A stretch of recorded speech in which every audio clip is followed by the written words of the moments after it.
Hello and welcome to the Outcast. I'm your host HC, and with me is, Wolf. and today we are kinda sorta back to the world of Eternia with the new Netflix Masters of the Universe cartoon Oh, and anime. anime, whatever you want to call it. I'm Anime saying cartoon. inspired. Yeah, I'm saying cartoon because it's an American show, but kind of like Avatar: The Last Airbender, I can see how people can make the argument. Let's not get into this right now. I don't have the energy. Fair enough. So, so anyway, what do we have here? So we have a show on Netflix regarding to the Masters of the Universe, which we should probably establish now. This has nothing to do with the She-Ra cartoon. This has nothing to do with She-Ra and the Princesses of Power, which we covered in full on this podcast before. Yes. I think this should be brought up because if you are expecting it to connect in some way, it's not. Let's start. As far as I'm aware, none of the people who worked on She-Ra and the Princesses of Power came back to work on this. I know, or at least if I'm not mistaken, what is her name? I'm gonna blank now of all times. The showrunner behind She-Ra.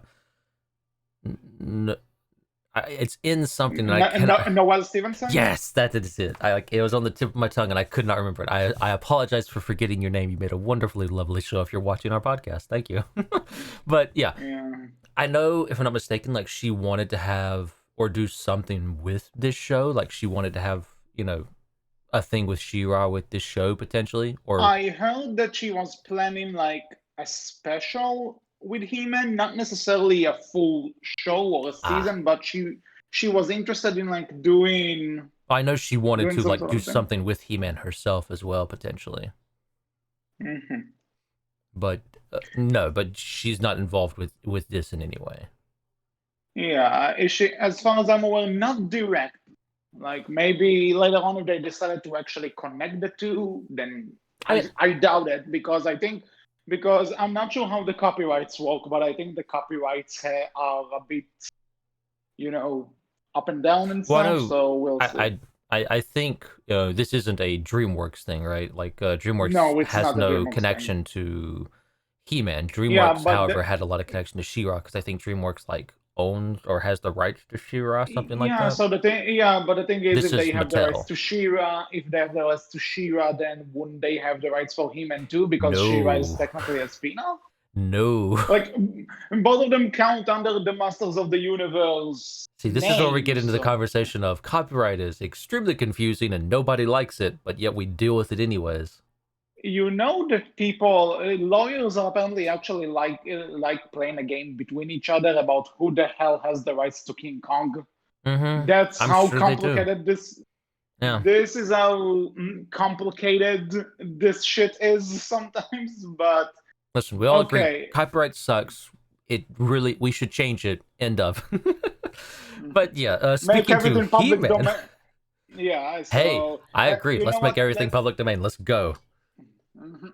So, with that said, do you have any experience with the original He-Man? Because, like She-Ra, I have no experience. I'm an old man, HC. I'm not that old. I have a little bit. Like I remember bits and pieces of the '80s cartoon. I didn't watch it in the '80s. I'm not that old, as I said, but I watched it when I was, older in the 90s, I watched a little bit of bits and pieces back then, but it's other than that, no. And I know there's been other cartoons, like there are cartoons in the 90s and in the 2000s as well, but I've never really watched many or any of them, to be honest. So my experience So, with He-Man is bits and pieces and then this. so it's a bit better than my experience because my experience with He-Man is memes, people talking about it, And that. and memes. That's it. This is like the first legit He-Man thing that I watch. And I'll say this that again, not counting She-Ra and the Princesses of Power because again, it's kind of part of this franchise. I am not aware of anything from the original show or any of the many other incarnations or the live action movie. I have no idea. So anything I say in this podcast, if I like something that's totally different and angered fans with how different it is, or if I hate something that was exactly like in the original, I don't know, okay? I'm judging this as is. Well, it's worth Keep in noting, mind. right, that this is, if I'm not mistaken, a direct sequel to the '80s That's show. something I actually want to ask because no spoilers yet, but at least the start felt a bit like the show assumes that I know these people. Yeah. And again, I may have seen pictures of characters, I may have heard names, but I'm a newbie going into this, and at the start, I felt a bit alienated because it feels like the show expects me to know who these people are, and I'm sorry, but I don't. Hmm. With That, that said, though, I think it was a good show. I mean, I'm not discrediting it one bit. I actually had a lot of fun with it. it's, I think, right, I would look at it like this. It is, if you're going into it, essentially, you might as well say I went into it completely unfamiliar as well. Like, other than I know He-Man, I know Skeletor, I kind of know Evil Lyn, I kind of know Prince Adam. That's it. That's all I know. Here's the thing. I didn't even know what He-Man's like real name is. I had no idea Adam is He-Man. Yeah, that one's kind of, people kind of forget that because it mostly focused on He-Man anyways, never Prince Adam. But yeah, that was a thing. I Like, I remember knew that vaguely of that, but after that's actually something that after I only did my research about the original She-Ra, like I think maybe after I saw the third season of She-Ra and the Princess of Power, uh I already saw plenty of the new one, and I was like, and for a second, mini spoilers to She-Ra if you haven't seen that, but I kind of assumed that like Mara, the She-Ra before Adora, I thought like they might have done something that she was the She-Ra in the original show, and Adora is like a new one for this show. And then people are like, no, Adora is actually in the 80s She-Ra. She is the legit sister of He-Man. hmm But we ignored it because we wanted to make her stand out as her own kind of hero, which I kind of appreciate. Yep. So, so that's my fun thing about how much I have no experience with this But franchise. that's fair. Going into it though, right? Like, I would look at it as an idea of, it's a slightly rough start if you don't know any of these characters, but at the same time, I feel like in 5 episodes, you do feel like, yeah, I know these characters. I kind of have a good understanding of everything going on here, even You though. know what? Before we get into this, because I want to talk spoilers regarding this, Hmm, do you have anything non-spoilery else to say, or I should mean, we just going jump over, in? animation, amazing, sound design, Yeah, and the music behind it, amazing. Powerhouse Animation Studios is the ones who did this.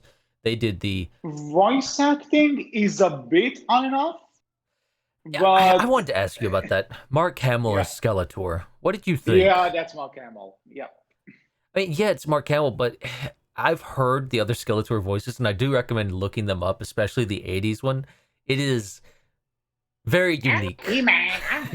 I think that's kind of what they sound like. Yeah, I it's think. very unique, but like, I love Mark Hamill. He's amazing. Do not get me wrong Yeah, here, but it felt like I'm just kind of listening to the Joker more so yeah, than I get like Skeletor. the first time I heard them, I'm like, either that's Mark Hamill or Troy Baker doing his Mark Hamill impression. Because to those who don't know, Troy Baker can do a fantastic Mark Hamill impression to the point one of my friends actually confused the two one week ago. So keep that in mind. So, but I'm listening to this. I'm like, that's totally Mark Hamill. And the funny thing is that Mark Hamill kept saying that he stopped voicing the Joker because at this point he just puts too much strain on his voice. But then again, he voices all of these other characters who sound exactly like Like the the Joker. Joker. Like Yeah. yeah, like if you remember in TMNT 2012 where he was Cavaxes, That was the Joker. Yes. And now here he's doing Skeletor, which again, the voice works, but Yeah, again, there's it's nothing the wrong with it. Joker. It just sounds like Yeah. the Joker. It just sounds like I'm listening to the Joker again, and it's like I can't unhear it. And if he says like, "I don't like being Do the you Joker know? hurts my voice," you're doing the voice again, though. Like I hate to break it to you, you are the Joker But at this point. for the record, I know that Mark Hamill has also done the Joker since his supposed retirement. Like I can count on one hand like 5 other projects where he was Yeah. the Joker afterwards.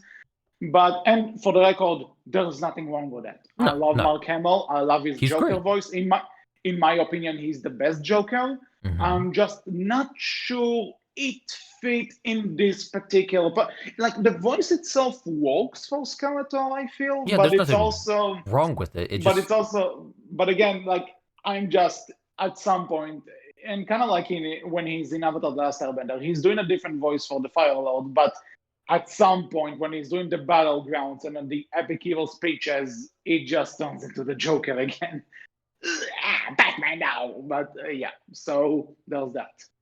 I think But poor Mark Campbell is typecast. by the way, His do voice, you do you anyways. know do you know that even Kevin Conroy, his counterpart Batman, is in this show?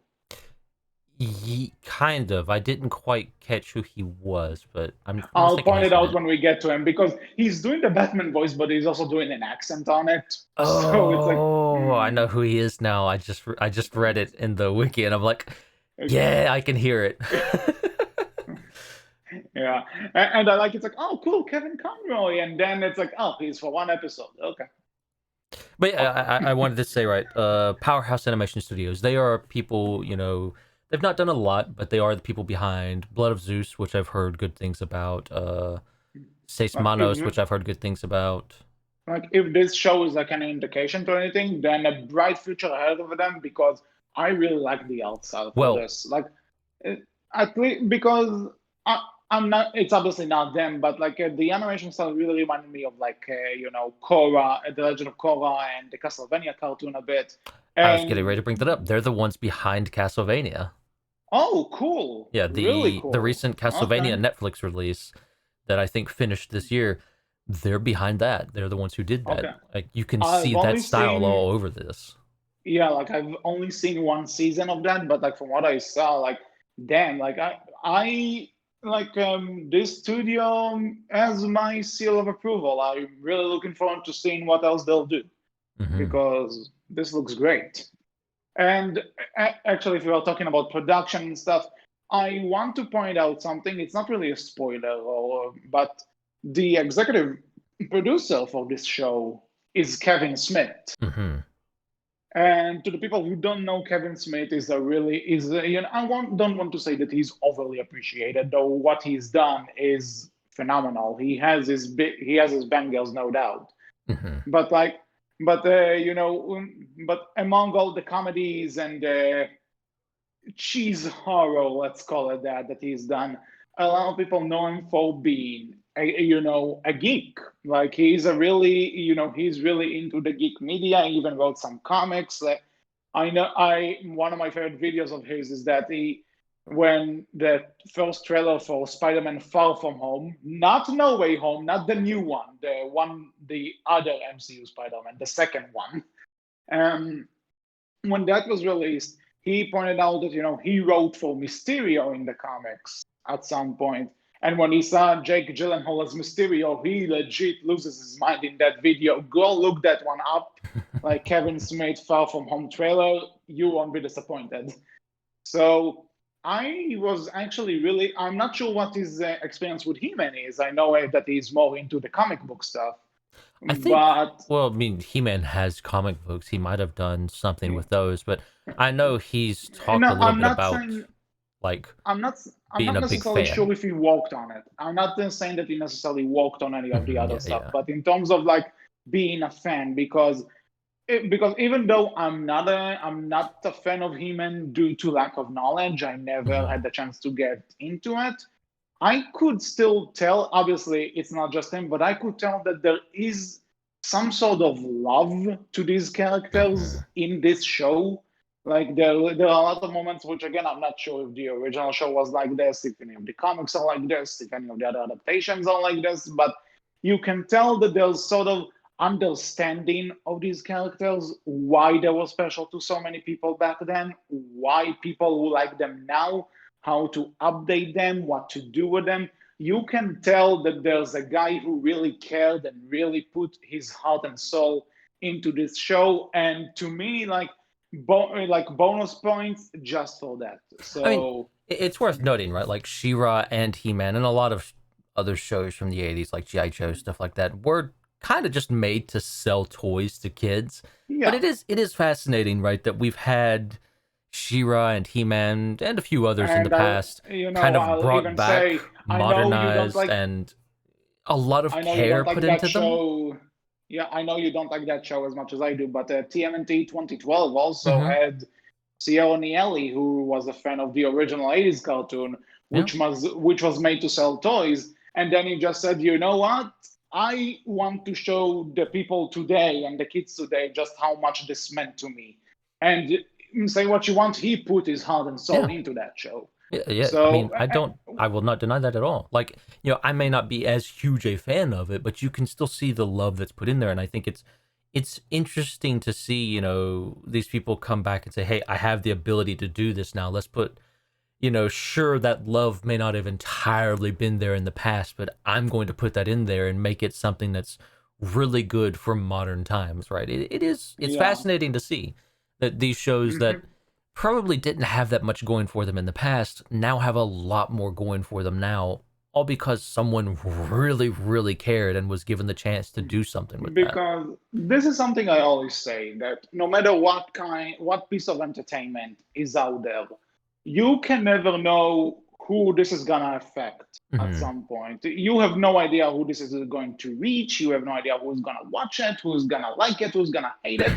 But for someone out there, no matter the quality, this thing could be like some sort of a saving grace. This kind Mm, of thing could be the thing that kept them going through a tough time. And which is why I'll never take away someone liking something that I don't.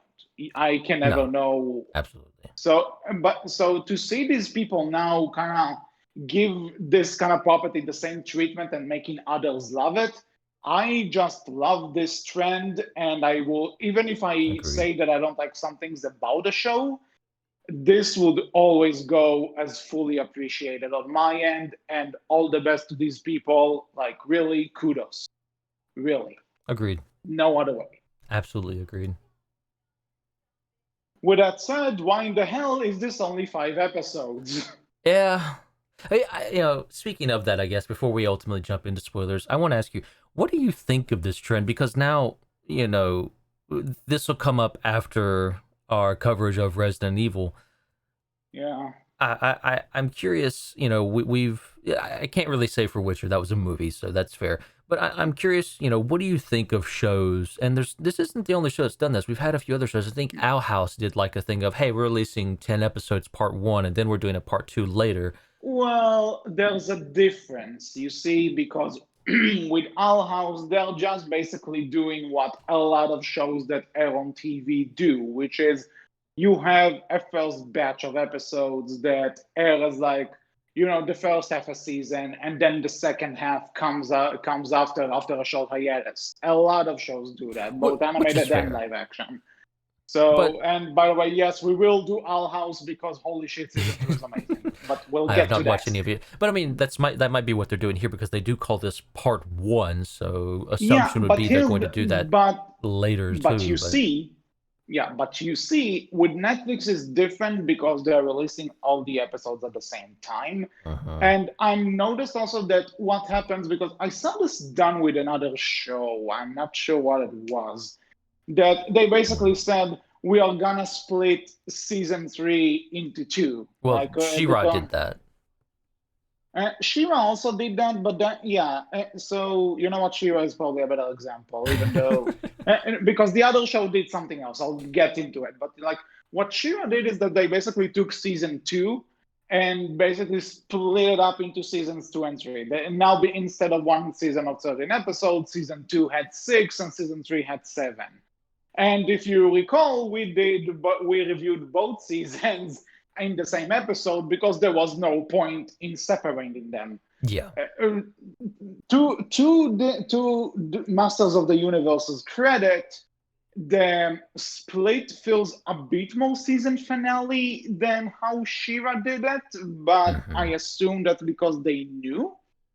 Now, with the other show I brought up, again, I don't remember the name of it at the moment, but what they did is that they said, okay, season 3 is gonna have double the episodes from the other two. Like, I think season 1 and 2 had 8 episodes. So they said this season will have 16, but we'll release 8 during one time and then the other 8, at a later time. Yeah. But what just ended up happening is that they called them season 3 and season 4.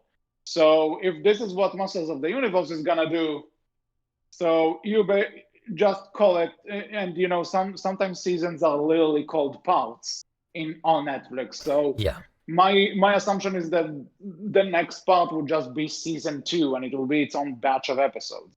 That's my theory, anyway. Well, it's worth asking, what do you think of this trend? Because, I go through Netflix and I see that, normally they're known for, hey, 13 episodes. That's our goal, right? 13 episode season or 13 episode part, right? And they've been slowly moving away from that, where it went from 13 to 10 to 8 to, now 5 with this one. Some shows getting 6, 7, sticking around that kind of 8 to 10 number, though. It's interesting because we're getting less and less. It doesn't necessarily feel like any of the shows most of the shows aren't really suffering from that per se. It does seem like they're at least telling them, hey, this is how many episodes you're going to get, work within that. But it's interesting to see that they are switching to less and less as time goes on. What do you feel about that? Or how do you feel about that? I'll say this, like, in terms of having shorter seasons, I am not against the idea. Although, but I'm not sure what the case was with this. I have no idea. Yeah. But if let's say it was like with She-Ra, that it was planned to be one season and you trim it in the middle, that I just think that's stupid. Agreed. Because what's the point? But if it's coming down to, okay, you get a season of 7 episodes, and those 7 episodes are told well, and those 7 episodes stand great as a season on their own, I'm fine with that. I agree. Like, I'm the type of person who I think, as long as I'm getting an extremely well-told story, if you can do that in even just one episode, then I'm fine with that, right? Like, it means nothing to me how long it is. Only thing that matters is the quality. I think we kind of also had that discussion with the Trollhunters movie. Like, would it be better if it was a Wizard season 2 instead of just a movie? But I say it would have been better as a Wizard season 2. But that's like, that doesn't really go neither here or there. Yeah, so no, fair. I will say though that for this particular show, whatever the plan was, if they were trimmed in the middle after being asked for a full season of 13 episodes and they just decided to cut it in the middle, I'd say at least they hid it better. True, you know what? Let's just say spoilers from this point onward. If you haven't seen the show, this is your point to stop. Go watch it. Come back. We'll be waiting for you. So, spoilers. Spoilers in 3, 2, 1. You're still here? Good. So, I guess let's just jump straight to the ending. Dies. Again. Okay. You know what? I did want to talk about this. So, back to the beginning, when we said that you kind of need, well, the show kind of has this assumption that these characters, you kind of know who these people are, what their deal is, what this is, what that is, all that kind of stuff. That kind of turned me off at the start, because I'm like, okay, you are asking me for way too much for something. I just decided, you know what, I'll check it out because that guy I'm doing a podcast with said, let's watch it. So I'm going with this mindset, having not seen the original, and the show kind of expects a lot out of me. And then they completely But flip the script on you in one episode. yeah, and you know what? I like that. I Mm-hmm. like the idea that like I'm jumping into a show that like kind of assumes I'm familiar with everything, that the world is familiar with everything, and then they just throw this curveball at you that, oh, you were supposed like you were supposed to feel like everything was kind of the ordinary before you started watching it, because now the entire world has been thrown into a loop. Like what happens in the beginning is not just a subversion of expectations of fans, it's also a really catastrophic change for the world they live in. Mm-hmm. So I really like that it's like, oh, okay, so apparently this show is not gonna be what I suspected. And again, I like that. And I in general, I just like it that stories can sometimes just go into in directions that I can't see coming. Mm-hmm. And in a sense, that did this. Like I thought it was just gonna be, okay, we know who He-Man is. Now let's see him fight Skeletor every episode, and maybe there will be some sort of an ongoing story. But then, like, no, He-Man dies in the first episode, As and does there's this Skeletor. whole Yeah, yeah, our big hero and big villain. Yeah, and Skeletor too. And not only that, there's this entire thing that our actual main character, who I forgot her name for a Tila. second, one, Tila. Tila, yes. So we have Tila, who apparently was really good friends with Adam, who was also a good partner with He-Man, but she had no idea these two were the same.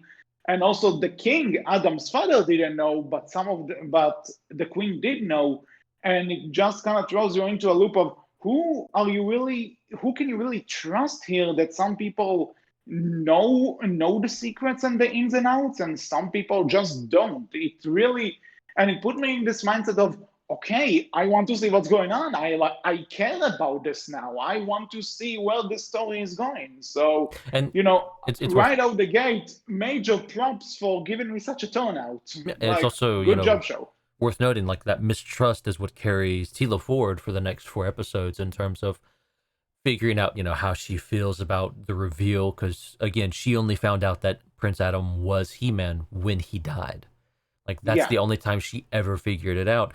And it's at that moment, right, that she learns to mistrust, and she even claims the fact that her own father, who is like the master at arms and the yeah. king's kind of He right hand man and everything. Yeah, he was one of the people who knew, and he kept it in the shadows. He Mhm. didn't tell her. Yeah, and you have this big reveal of, okay, I don't trust any of you. You're all liars. I don't care about any of you anymore. I'm moving on. And from that point forward, you just kind of see her going through a little bit of her day to day that then gets wrapped up in issues from the past coming back to the forefront again, that she's trying to Yeah. avoid and wants to not care about anymore.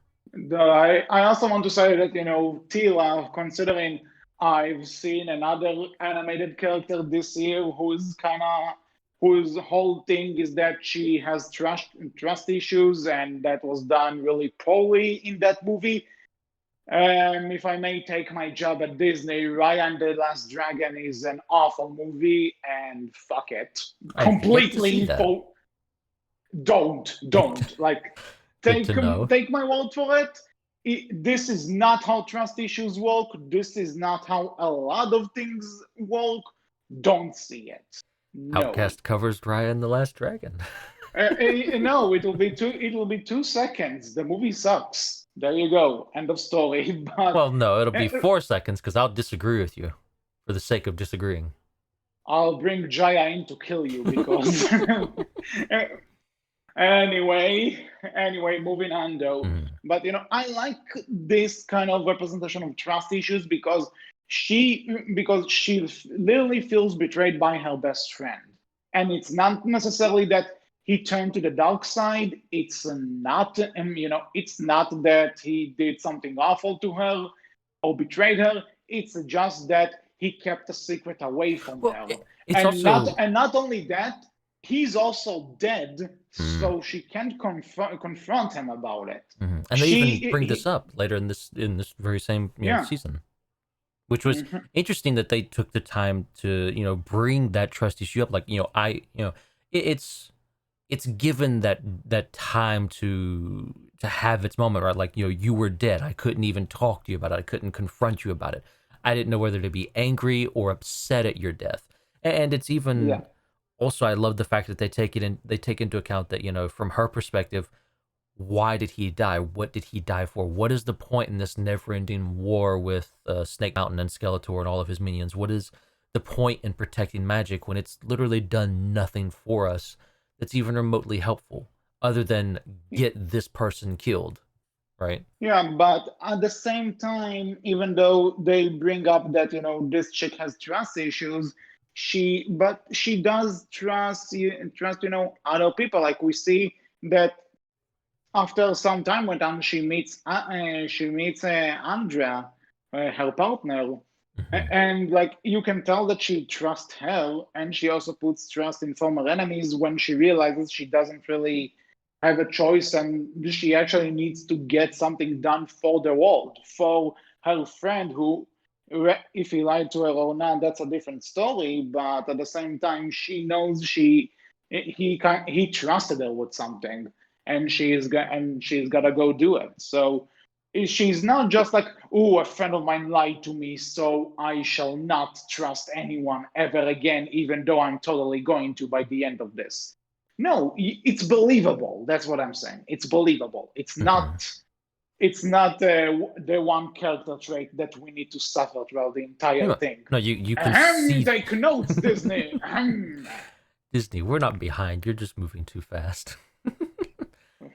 Yeah, it's worth noting that she does grow from that, right? You do see the growth of her character and still being mistrusting, still having these issues, but at least getting the chance to work through them to some degree and opening up to these people Because a bit more. And it's interesting to see also, that in order to open up, she has to open up with people who she used to consider her lifelong enemies in mhm. like Evil Lyn and Beast Man, I think his name is. I don't Yeah, know. I think it's Kevin Michael Richardson doing the voice. That's what I figured out.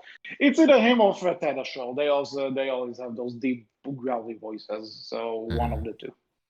But yeah, it's But very interesting. mhm. And also that she kind of has to try because when she meets her father again, asking him to be the one who might forge the sword between the two swords that need to create the bigger master sword, not the Zelda master sword.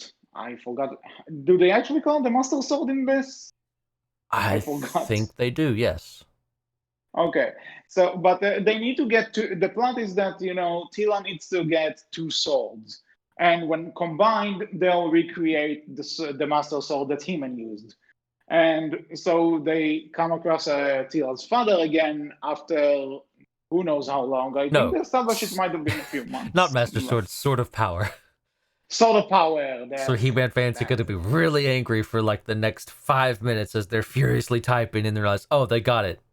Delete, delete, delete, delete, delete. Yeah, I've made that mistake too sometimes. But I'm like, this is not it. Oh, they fixed it. Give us just an Oops. extra minute and we'll get there, I promise. Or we won't. We Professionalism. already did. We already did.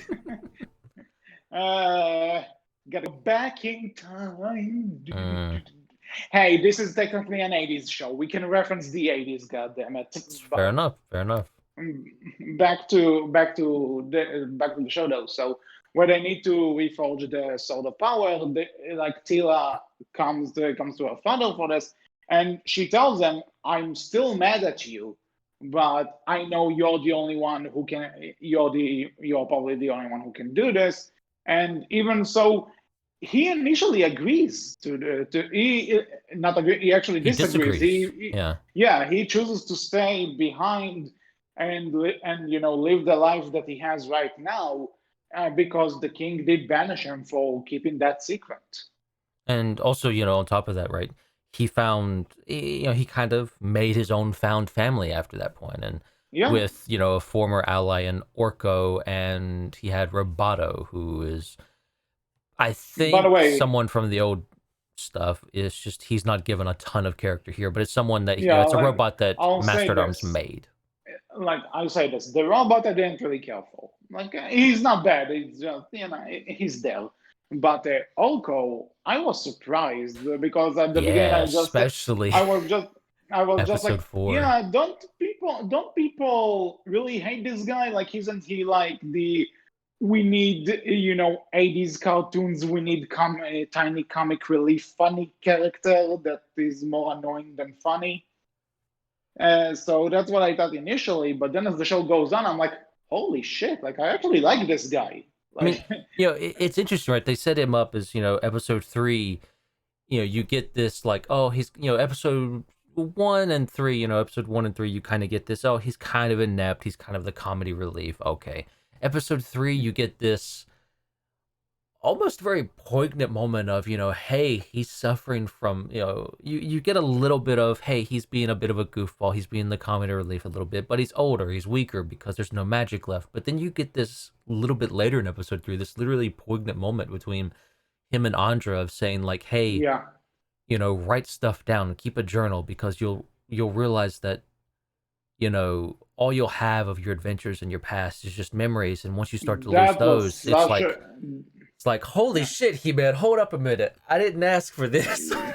Yeah, and this is the point where I realized when I first gushed about Kevin Smith showing that he really likes those characters.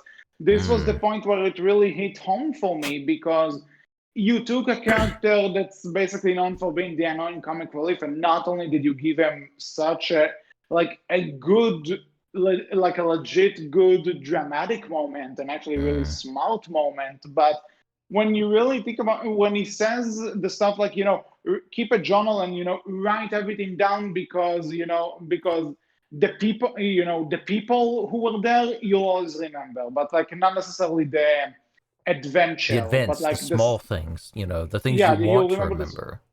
Yeah, and in a sense, that's a really clever way of saying that, it doesn't matter what kind of adventures He-Man and these people went on in the old adaptations. What people really remember are the characters. Essentially, they want to see the characters again. They want to see the characters Doing the things, yeah. develop and change with the time. So this was a really clever moment, both in terms of writing and just in terms of meta stuff about reboots. Well, Like, that, and also it's a great, again, kudos. it's a great thing, get, people who do suffer from memory loss, and like, Alzheimer's and stuff like that, right? Like the people who suffer from that Yeah, and have to deal with that and seeing themselves get old and just kind of forgetting and losing all those things and wanting to keep hold of them but just being unable to. Like it's a small moment, but you can tell just how packed that little small moment is. And it's like, I had to sit back here and go, damn. mhm, Like totally I get did you. not expect that from this, but okay, we're going there. And then it just goes into episode 4, Land of the Dead, right? And Yeah, it's where just he like, has, whoa. I think it's an episode 4 where he Yeah, has it is that. in episode 4. It's the next episode where we have like Evil Lynn and Orko getting closer Yeah, together, and Orko telling her like, "Hey, my name didn't always used to be Orko. It used to be Oracle because my parents expected me to be great and amazing, and I yeah, just and like when he didn't turn actually out that says, way." I'm glad that the mispronunciation stuck, because if people actually pronounce that right, I would have been seen as more of a failure. I would have been seen more as the I'm like, damn, dude, damn. Mm. And I don't think that's something How you did would have this came ever from? have gotten from the old show, right? But yet That's exactly it. That's they what I'm added saying about. so much to that. Yeah, that's what I'm saying about the characters growing with the times. Like in the old show, if there was something like this, then good on the show, right? But again, this is a sign of someone who really cares about these characters and said, what would they be like in a modern cartoon where people can actually stop and talk about their problems and talk about where they came from and talk and explore those really real life problems in a fantasy world? And it's like, shit, this works. Yeah. And then they also had the balls to kill him off. I'm like fuck you, no. Yeah, like episode 4, he sacrifices himself so everybody else can make it out of Subternia, which, yeah, I gotta admit, I love the names in this show. Like, you can tell it's just so succinctly 80s of, Beast Man and Hero Yeah. and, Subternia Actually, and I'm not sure. Preternia. I hope you would know if Hero was actually in any of the previous versions, because I think that he one is. because that is such an cheesy 80s name that I was like, no way they made it up for this show. If they And did, if they did, kudos. and if they did, they are fully self-aware that this is such a cheesy, stupid name, but I love it. And also Uh, Scareglow, right? The one who they meet and who Orko sacrifices himself to beat in Subternia. yeah. Like, when I heard Hmm. Subternia, I was like, oh my god. I love it, but oh my god. Hmm. And actually, speaking about it, there was also the episode where we just talked about episode 4, where they go what they refer to as literal hell. Again, words of the characters of the show, not mine. Hmm. There is an actual name, but Yeah, they refer to it as Subternia. hell. Subternia. Yeah, Subtonia.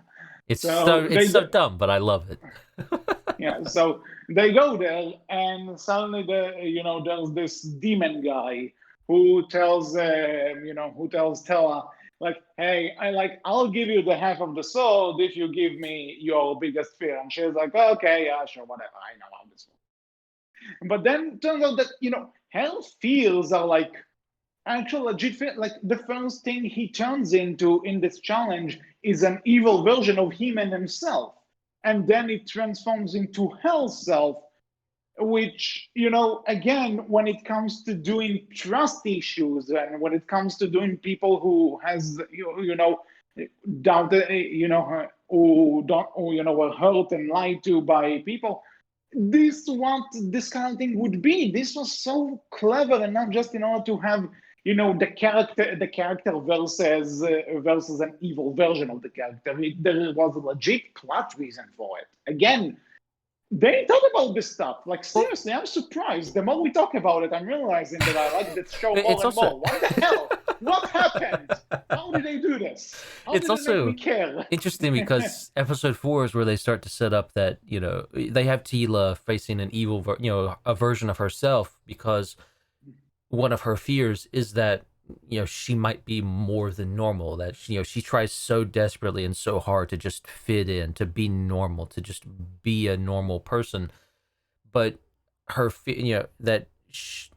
that her fear is that she's not normal, that she is actually special, and she just wants to not believe that. She wants to not be special, quote unquote, to not be something unique, but she is unique. And they kind of show a little bit of that in episode 4, where it's, she has this kind of power up deal going on, but nothing from that, which I think you can tell, like, setting up for a part, 2 and everything like that with this little bit potentially.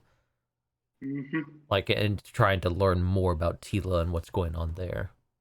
Yeah, But it definitely but put me in mind of, She-Ra and Adora and how her thing mhm. worked a little bit too. Not Yeah, exactly. actually, the entire idea of the quest actually reminded me of the last season of She-Ra, where Mm, she breaks the sword and she needs to, like, find a way to get She-Ra back. And if mm-hmm. anything, you know what, I say that show did that comeback journey a bit better than She-Ra, because She-Ra started on the right track, but then they just jumped ahead a few steps, and it's like, oh, A little okay. bit.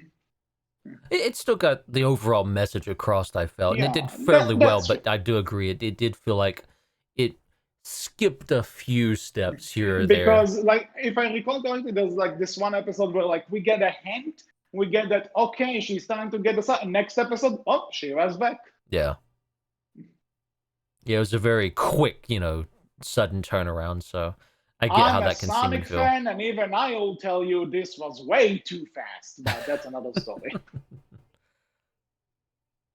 But yeah, Also, yay, Sonic reference number, who counts? hmm. Ding.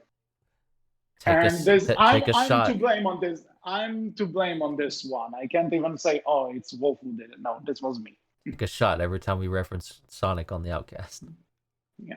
Not counting the episodes where we are actually talking about them because that is just a suicide note. But okay, But yeah, you back know, to the show. So kind of jump. You know what?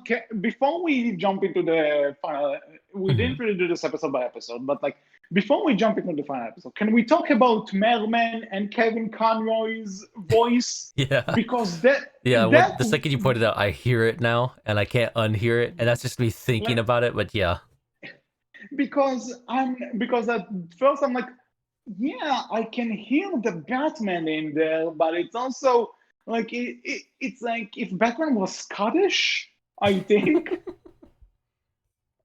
Scottish Okay, Batman. I'm interested. actually, you know what? Now that we mention it, oh god, I just have to tell this story. A bit Oh of a no. segue. Stick with it's not gonna be long. But before Batman v Superman came out, there was a rumor that Gerard Butler was considered to play Batman in that before they casted Ben Affleck.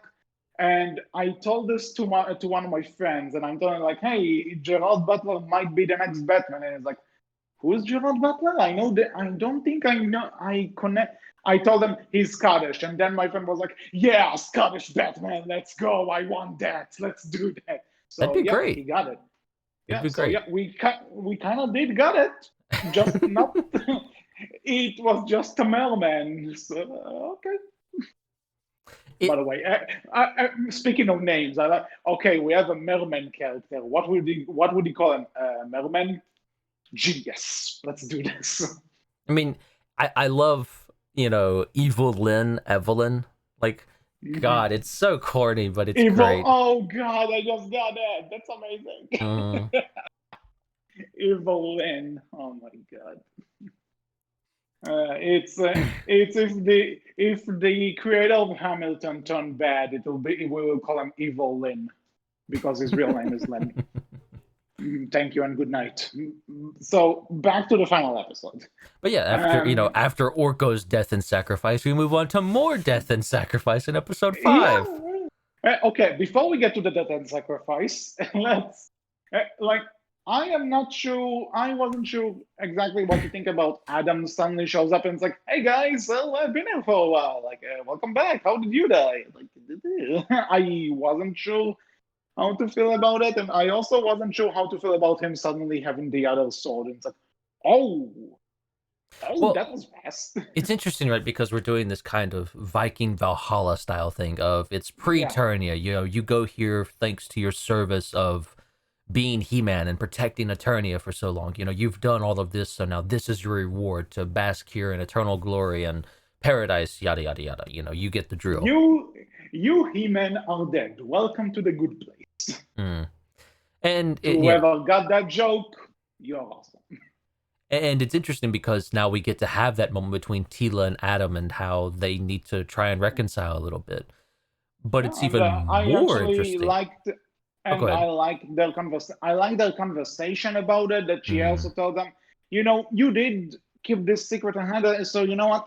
Don't be nice. Just let me be angry for a bit, which felt realistic about it. Mm. Because sometimes you don't want the compassion right away. You don't want people to calm you down right away. You just need to be mad about something. Mm. And you could argue, yeah, she had that time before this, but this is the first time she actually sees him after that. So it made perfect sense for me. But not only that, they later on they have this race, to meet Hero, To meet, and well, that's that Grace. The race is to meet Grayskull. Hero yeah, is the right, guy to who's meet working on the swords. yeah, okay, right, Great Skull. My bad. How could I forget considering?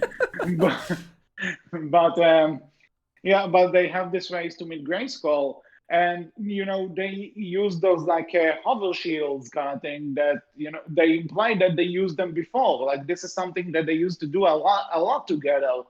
So they used something from their old friendship to manage to get to Grayskull, like, as planned. Well, yeah, I also love though that even after that, they're still not completely 100% right. Like even Yeah. after they do reconcile a little bit, you do see that Tila's still not 100% about how she feels in regards to Adam and everything he kept secret from her, right? Mhm. Which is good, because that's how relationships work, right? They don't just instantly repair and everything's good. No, it Yeah, does still take actually, time. another thing I kind of like. Okay, I'm not saying that every show should have this or anything, but I also like that Tila and Adam are just good good two friends. There's not like I didn't pick up on any kind of romance subplot yet. So I also can appreciate that they're just two good friends. It felt like No, they might have been doing a little bit of a thing between Tila and Andra, maybe. But again, like it's very extremely subtle if that's the case, right? yeah, but again, like if this is what they are intending, then so far it came Hmm. across as yeah, then I see more the platonic side of it. It's one of those, I could see it, but I could also not see it if you get it. Yeah. If you get that. Like, I Although could see it if happening, I could see it not happening in though either honestly, case. if they really want to ride about on that Shira bandwagon, well, so I mean, I'm not against we'll it see. at all. Like, Yeah, whichever no, way at they go, all. I think it'll be fine.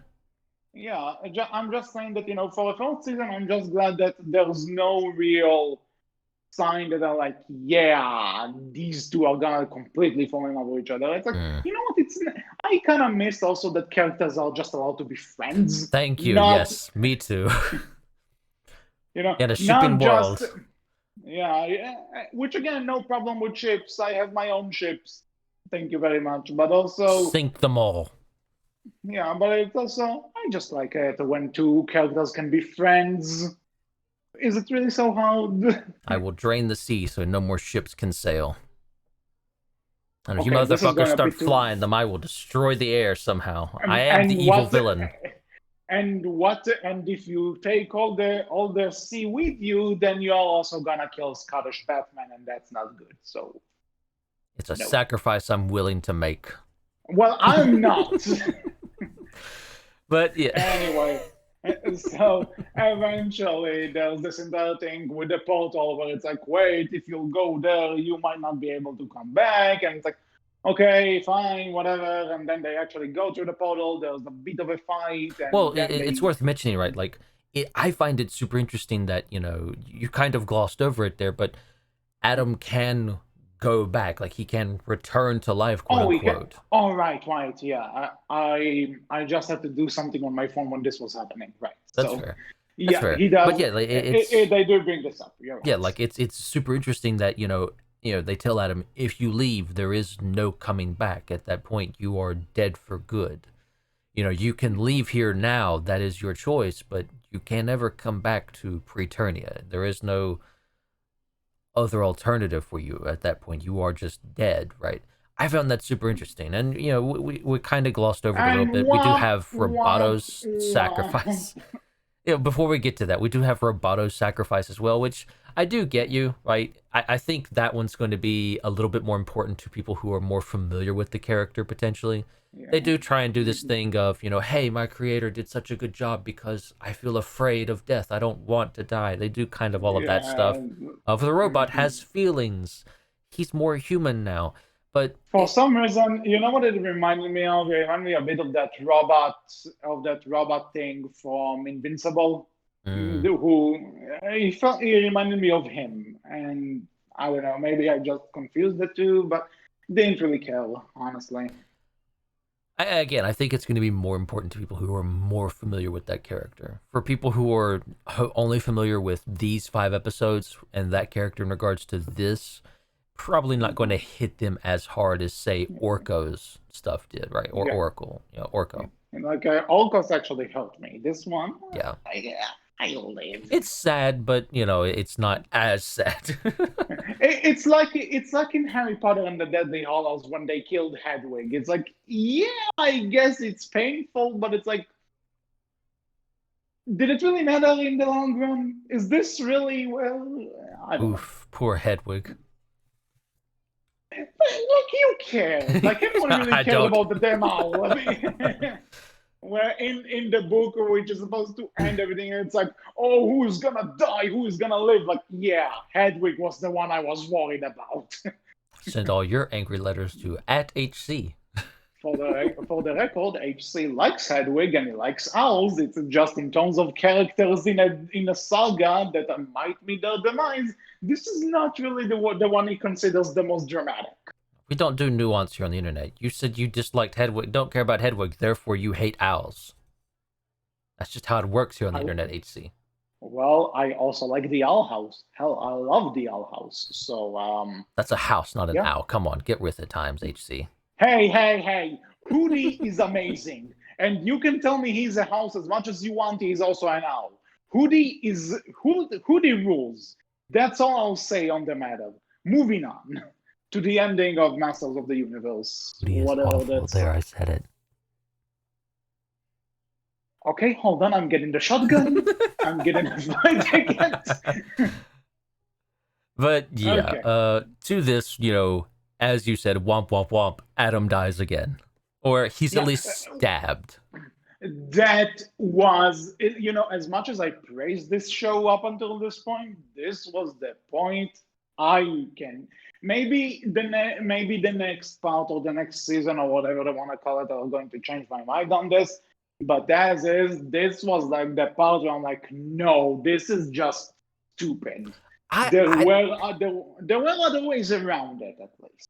I don't know. Like, again, maybe Adam isn't dead, but I'm curious. I kind of hope he is. I kind of hope they do kill Adam off again a second time that quickly. I'm curious to see a He-Man show that doesn't involve He-Man. Like, is that a possibility? Can they do that? At that point, I guess it's She-Ra again if we're following T-Love, but at the same time... Yeah, that's actually something I want to ask now that you brought it up, even before the spoilers part. Because this is technically not a He-Man show. It's called Masters of the Universe, but He-Man's name is not in the title. I mean, he's barely in the show. Yeah, so for all we know, He-Man isn't really the focus. That could be Tila. So in that sense, I get it. In that sense, that could be interesting. But at the same time, it's also like, then why did we bring him back to life in the first place? Well, we didn't bring He-Man back to life. We brought Prince Adam back to life. It's the same guy. Nah, very different. Don't tell me nah. The show says it's the same guy. Listen, HC, Superman and Clark Kent are not the same person. Okay, you got insane. I mean, I'm okay. Again, I if they keep him alive, I'm interested to see where they go with it. But I think I personally prefer that they do kill him again. Poor guy dies less than 5 minutes after being brought back to life, but Which again, I kind of say it because, this is kind of pointless when the entire season was basically, suddenly comes back to life and then it's like, oh, okay, nope. Like there were other ways to do that. Nope, where Skeletor would get the sword and use its power. You didn't necessarily have to kill. You didn't necessarily have to kill He-Man for possibly kill or stab him or something. I don't know. We'll see when the next season hits. Maybe we're missing something. But as is, it's like this is the one part of the show that I'm like, maybe one more rewrite could have made this better. I don't know. Maybe. It's definitely, I think, going to hugely depend on if we get a part 2, where that takes this and where it goes. We do. I think part 2 is confirmed. We don't know when, but we know that there is going to be a second part. What comes afterward is unknown, but there's going to be a second half. Yeah, that does bring up the question, though. I'm not sure if I like this whole, hey, we're going to release just a few episodes now, then a few episodes later, and who knows how long. Well, I know we did, but if they don't do it quickly enough, I have to wonder if, interest and memories of these characters and stuff like that doesn't tend to wane very quickly, right? I'll say this. Considering it's one of those shows that, my bet, okay? This is not confirmed. I'm just going to do a bet here since we kind of went over the entire series. That's fair. But My bet is that we're gonna see the next batch of episodes in like half a year, which is fair. somewhere around somewhere around those lines. Because if I recall correctly, that was also the space between Shiva seasons, if I recall. Yeah, it was. So Maybe a little bit less, but something like that. so I will give them a half a year. But if they're going with like the Dragon Prince route, which was a year between each season, and currently we're almost 2 years in Who season fucking three, and knows? there's And nothing. We've had yeah, like, we here's some again character, here's a board game and here's some character graphic stuff. novels Yeah. apparently, but Anything on the show? No. Oh, okay. we just know that that there is a fourth season coming, and they're gonna continue till season seven.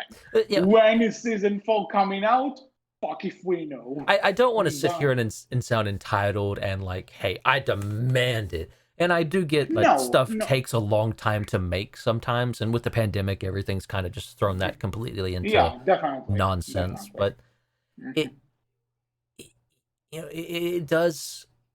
I guess maybe Netflix has spoiled me to a bit with they're just, hey, here's everything all at once. And when it comes to now Netflix is doing this, here's a part of it. You'll get the next part sometime in the future. Again, Hello I Dragon think Prince it's and just Stranger Things. yeah. You know what? I'll say this. I'll say this because it's something that I had a discussion about with a few friends. Names and what you call things can literally damage or save your decision. Mm-hmm. Because here, since they're calling this parts, again, if you go on Netflix and watch the show right now, you'll see it's called Masters of the Universe Part One, Mm-hmm. which implies to me, because I've seen other shows do this, that the next batch of episodes will just be part two, Yeah. as in season two. So it's not necessary. So in that sense, it's just like waiting for another season. But when you're using the word part, you're making people think like you split something in the middle, Yeah, like and you're this is all season one, not season two, right? yeah. So in that sense, I don't like this, because they just call the season one and the next batch season two, I wouldn't mind. But since they use the word part, this is someone actually completely different example, but I just heard it recently. People said that a lot of people were kind of making fun of Scott Cawthon back when Five Nights at Freddy's started, that four games came out in less than a year. Like the first four Five Nights at Freddy's games all came out, you know, in the span of less than 12 months. Yeah. So people were like, already, the first game isn't even a year old yet, and we already got three sequels. And then people brought up the idea it's episodic. So I don't think people would have given this too much shit if we called it Five Nights at Freddy's Episode 1, Five Nights at Freddy's Episode 2, and so on and so forth, instead of just making them full-fledged sequels. So in that sense, this is the point where I'm saying a name can make all the difference. And since Netflix releases this as parts, not seasons, it does kind of rub people the wrong way. And I won't lie, it also kind of rubs me the wrong way. Because if you're going to treat this as a season, just call it a fucking season. It's not hard. Mm. My other thing with it though is again, I think I've kind of been spoiled by Netflix in that I kind of just enjoy waiting for the full thing and just watching it all in one go. I kind of enjoy the binge watch style of stuff where I have everything now. I don't have to wait on any of it. I can just watch it all through at my leisure now So you when know I what? feel like. So, you know what? Let me ask you this question. Let's Mm-hmm. say this was called season one. So, in terms of how they advertised it, you just saw the entire season. It was shorter, yes, but in your eyes, you just saw the entire season because they advertised it as season one. Would you be singing the same tune? Oh, that's hard.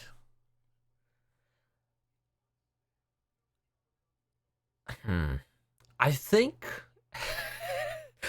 I'ma sit on the fence.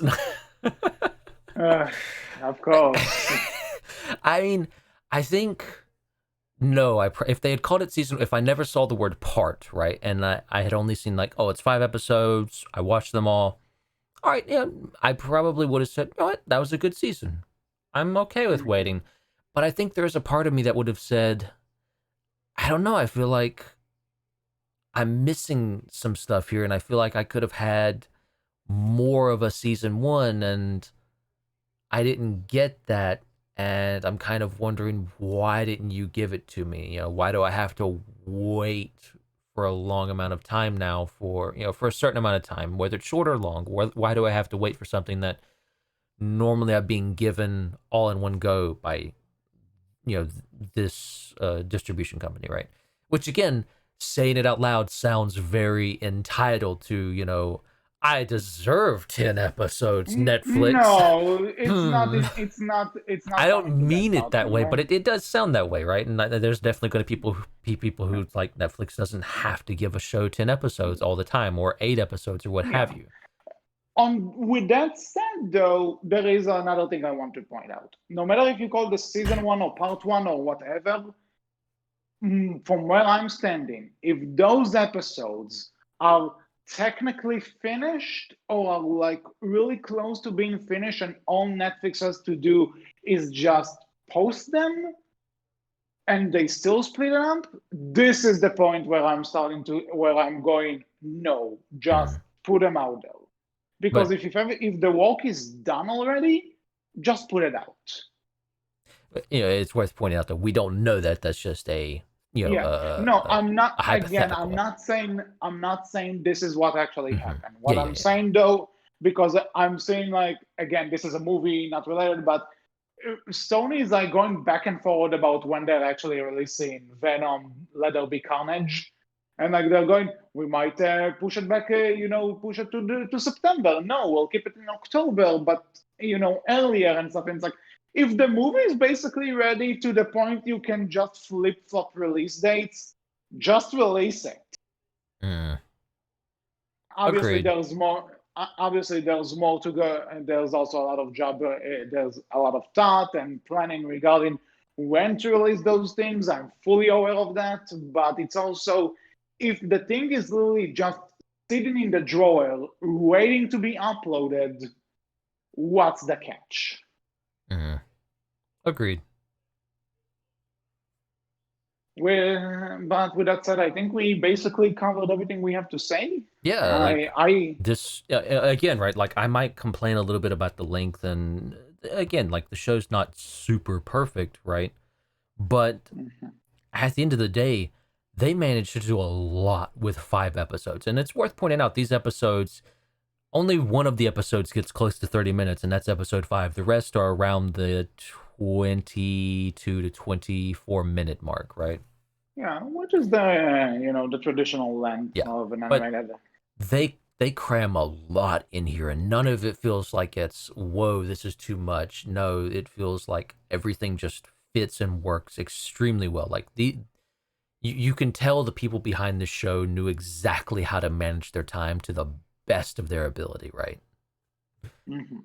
And I can't give them much higher praise than that. Like they did extremely well here. Like this is a show Yeah, that, fan or not of He-Man, I think I would say this is worth your time. yeah, and Absolutely. I will say again, as someone who didn't have much experience with He-Man, this show hooked me. I want to see what's going to happen next, and I think you can hear from the rest of this episode how much it got me hooked. Mm, So, good agreed. job to all the people involved. Show me what you got next. Agreed. So, with that said, that was all for this episode of The Outcast. We hope you enjoyed. What are your thoughts about Masters of the Universe? And on that note, Netflix's way of releasing things in parts or seasons or whatever. You can tell us all about it in the comment section below, on our Tumblr, which is Berkcast Team, and on our Twitter, which is Berkcast with a capital B, capital C. So until next time, I was HC. I was Wolf. And we will see you all next time. Take care. Bye bye.